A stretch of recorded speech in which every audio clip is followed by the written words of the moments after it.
그리고 인턴 지원하는 게 결국에 면접 포기 메일을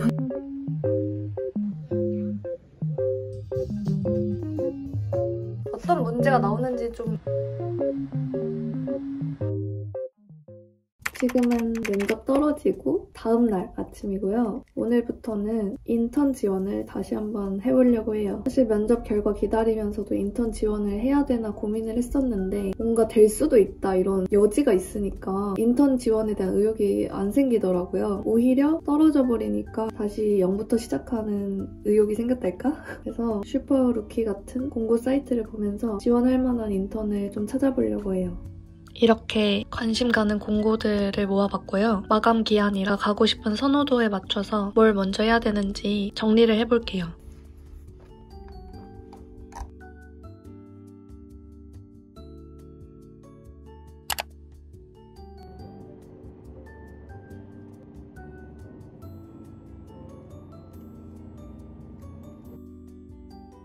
첫 인턴 지원 끝! 오늘 아침에 일어나서 첫 인턴 지원서를 넣었습니다. 이 회사가 규모가 있는 회사라서 자소서도 써야 되고 지원 동기도 써야 되고 그래서 오늘 안에 쓸 수 있을까? 사실 좀 자신이 없었는데 막상 앉으니까 와다닥 써져가지고 잘 끝내서 낸 것 같아서 너무 갑자기 행복하고 뿌듯해졌고요. 확실히 신입 공채 쓸 때는 회사 하나하나 쓸 때마다 되게 조급하고 불안하고 그런 감정이 컸는데 인턴은 좀 더 가벼운 마음으로 할 수 있게 되니까 훨씬 과정을 즐길 수 있게 되는 것 같아요. 그리고 인턴 지원하는 게 난이도가 훨씬 낮잖아요. 나름 짬바가 생겼다고 좀 더 지원도 능숙하게 하는 것 같고 3개, 4개 문항 1000자씩 쓰다가 자소서 뭐 한두 문항 아니면 거의 없는 기업에 넣게 되니까 비교적 훨씬 쉽게 느껴지기도 하고 그렇다고 해서 이건 더 잘 되리란 보장은 없지만 훨씬 마음도 가벼워지고 즐겁게 임할 수 있는 것 같고요.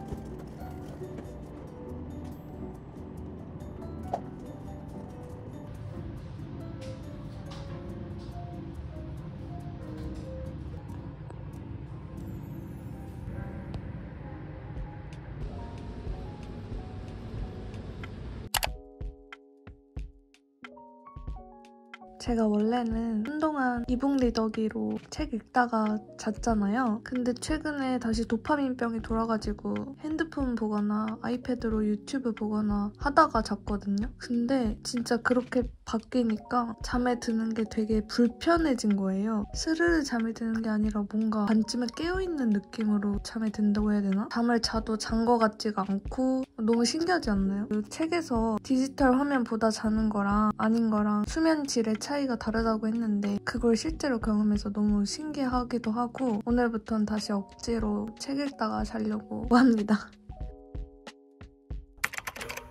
제가 어제 인턴에 넣었잖아요. 오늘 그중에 한 곳에서 전화가 와서 면접을 보자고 하시더라고요. 전화로 면접 일정이 합격하게 된다면 입사 일정까지 다 조율을 했는데 결국에 면접 포기 메일을 보냈어요. 왜냐면 일단은 거기서 제안하신 입사 일정이 좀 많이 촉박했는데 제가 전화할 때는 너무 당황하고 급박한 상황에서 대답을 해야 되다 보니까 일단은 네 됩니다 했었는데 전화를 끊고 천천히 생각해보니까 아무래도 무리인 것 같은 거죠. 그리고 두 번째로는 그 인턴 직무 내용이 제가 원하는 인턴의 직무 내용이랑은 살짝 멀었어서 좀 후순위 기업이었단 말이죠. 근데 거기서 그렇게 빨리 연락이 올 줄 몰라가지고 고민을 했는데 아무래도 그 입사 일정이랑 직무 내용을 감수하면서까지 다른 회사 인턴 기회를 다 없애버리는 거는 후회할 것 같다라는 생각이 들어서 대단히 죄송하다고 참여가 어려울 것 같다 이렇게 메일을 보내버렸어요. 신입 지원할 때는 다 저를 탈락시켜서 고민이었는데 이번엔 어딘가에 합격이 돼서 고민을 하다니 참 아이러니하네요.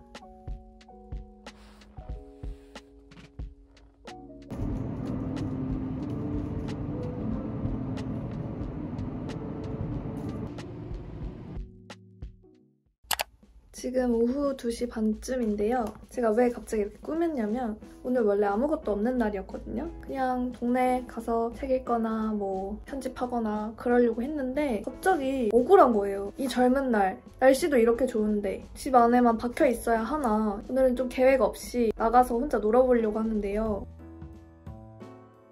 제가 서울에서 자취할 때 좀 심심할 때 나가서 노는 루틴이 있었어요. 그래서 그거를 오늘 한번 보여드리려고 합니다.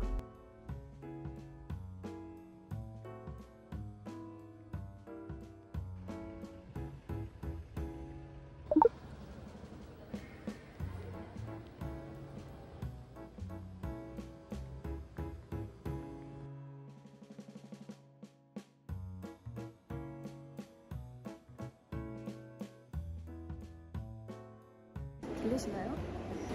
사람 많은 데 있어가지고 혼자 바에 가서 술을 먹어보는 게 버킷리스트여가지고 그거를 한번 해보려고 해요.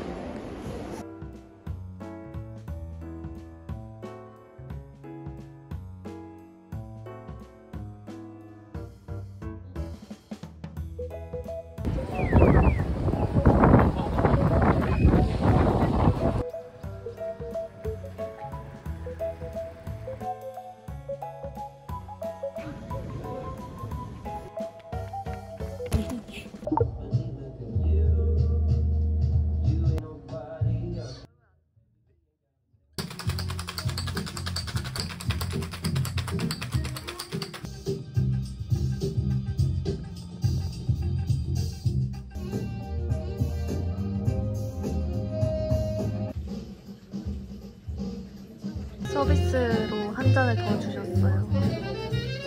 집에 가고 있는데요. 사람들한테 호기심이 좀 많거든요. 각자의 이야기가 궁금하고 삶이 궁금하고 옆자리에 앉은 여자분한테 무슨 책 읽는지 물어봤다가 스몰 토크하고 또 마지막에 손님들 다 나갔는데 마침 저랑 사장님이랑 그 사장님 지인분이랑 완전 딱 붙어 앉아있는 거예요. 그래서 또 그렇게 셋이 잠깐 스몰 토크하고 그러다 나왔습니다. 저의 첫 바 혼술 꽤나 성공적이었던 것 같고 저번 영상에서 무슨 책 읽고 있냐고 몇 분이 물어봐 주셨잖아요. 그 중에 하나가 이 신경쓰기의 기술이라는 책인데 제가 이 책을 완독하고 나서 좀 느낀 것들이 있어서 공유해보고 싶어요. 우선은 이 책 자체를 처음부터 끝까지 다 좋았다, 추천한다 이건 아니에요. 되게 좋았던 부분도 있었고 뭔 개소리야 싶은 부분도 있었는데 저는 책을 한 권을 읽었을 때 배우게 된 거, 깨닫게 된 점이 하나만 있어도 그 책을 읽을 가치가 있다고 생각을 하는 사람이거든요. 그런 점에서 이 신경쓰기의 기술에서 깨달은 게 좀 있었다. 두 가지 중에 첫 번째는요. 삶이 고통이고 완전한 행복에 다다르는 거는 없다는 거예요. 저의 원래 마인드는 언젠가 이 정상에 온전한 행복이라는 게 있고 그 정상을 향해 열심히 노력하고 고통을 이겨내다 보면 그 행복에 다다를 것이다 라는 생각, 희망을 품고 사는 사람이었는데 이 책에서는 아무리 무언가를 성취하고 행복을 얻어도 항상 그 다음에는 고통과 문제가 따라온다. 그래서 온전한 행복이란 없고 인생에는 고통과 문제가 따라온다는 거를 받아들여야 된다 라는 얘기를 하는데요. 이게 불교에서 말하는 거랑도 비슷하잖아요. 저는 원래 마음 힘들 때 붓다 명언 틀어놓고 잘 만큼 불교 철학에 관심은 있었는데 이거를 마음으로 이해해 본 적은 없었거든요. 근데 이 책을 읽으면서 아 인생이 항상 고통이구나 라는 거를 마음 깊이 이해하게 됐어요. 그래서 내 인생에 마음 아픈 일이 일어나도 그게 나만의 불운이나 불행 혹은 내가 잘못해서 그런 게 아니고 그냥 빌 게이츠나 스티브 잡스도 다 자기만의 고통이 있을 텐데 인생은 항상 문제가 일어나는데 아 이건 필연적인 거구나 이런 마음가짐으로 받아들이게 되는 건강한 효과가 있는 것 같고요. 두 번째로는 강조하는 게 내 인생에 일어나는 모든 일을 책임지는 자세를 가지라고 하거든요. 이걸 어떻게 표현해야 되지? 인생에 여러 안 좋은 일들이 일어날 때마다 사람은 탓을 하게 돼요. 왜 나한테 이런 일이 일어났지? 왜 나는 저 사람을 만나게 됐지? 아, 난 어떻게 해야 되지? 이렇게 되는데 그게 아니고 그 일이 누구의 잘못으로 일어났든 간에 내 잘못이 아니어도 내 인생에 발생한 일이라면 내가 감정적으로, 상황적으로 해결을 해야 되는 책임이 있다는 거고 그거를 받아들이라는 거예요. 취업 상황을 예로 들자면 제가 불합격을 하면서 아 한국 취업 시장은 왜 이렇게 안 좋지? 왜 다들 내 능력을 못 알아보는 거지? 이렇게 탓을 할 수도 있겠지만 어쨌든 이게 현재 제 인생에 일어나고 있는 상황이잖아요. 그럼 제가 책임지고 이거를 해결해 나가겠다라는 의식을 갖는 거죠. 그러면 좀 더 긍정적이고 주체적으로 이 상황을 받아들이고 해결해 나갈 수 있게 되는 거예요. 저는 이 두 가지가 저한테 가장 크게 와닿았고 좀 인생에 걸쳐서 아마도 큰 영향을 줄 것 같다? 이런 생각을 했습니다.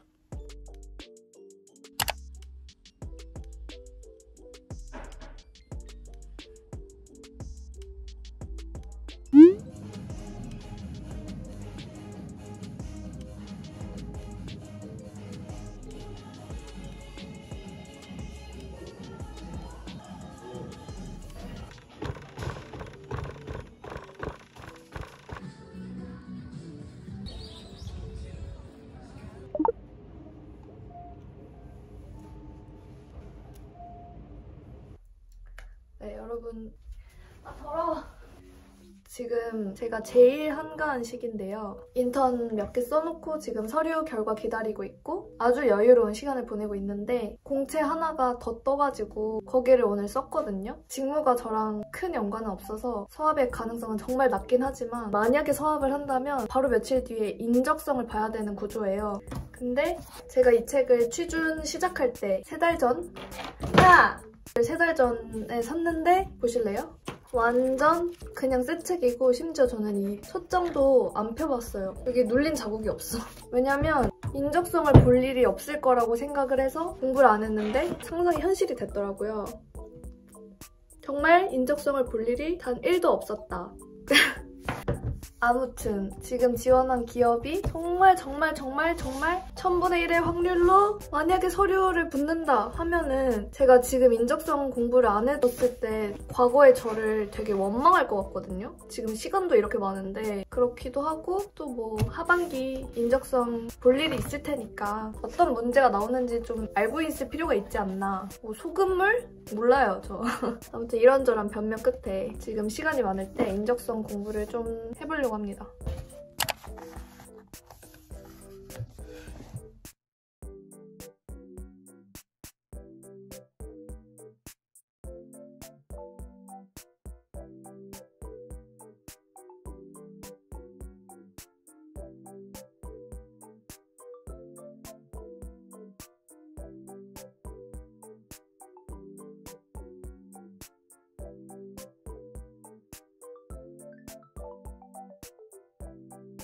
진짜 장난하세요? 이런 문제를 풀어야 해요.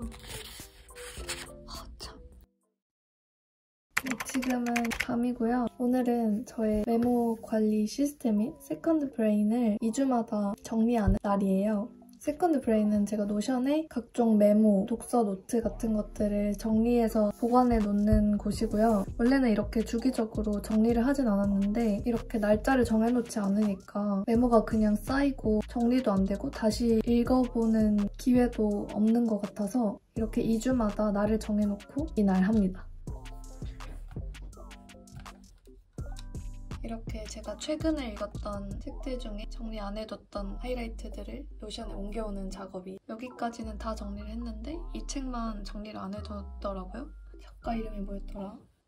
이렇게 복사를 해서 붙이면 다 좋은데 이렇게 끝에 날짜랑 시간이 다 붙어있거든요. 그래서 저는 이걸 하나하나 지웁니다. 귀찮지만 멍 때리면서 하다 보면은 저는 책에서 문장을 발췌하는 걸 되게 좋아해요. 어릴 때부터 명언, 글귀 이런 거를 되게 좋아했어서 막 수첩에 그런 거 적고 다녔거든요.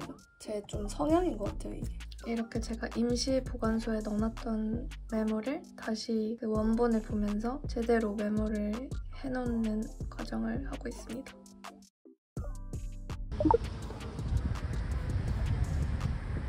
저번에 마스킹 테이프를 붙였을 때 불안하더니만 우글우글 떨어지려고 해가지고 다시 요거에 고정해서 달았습니다.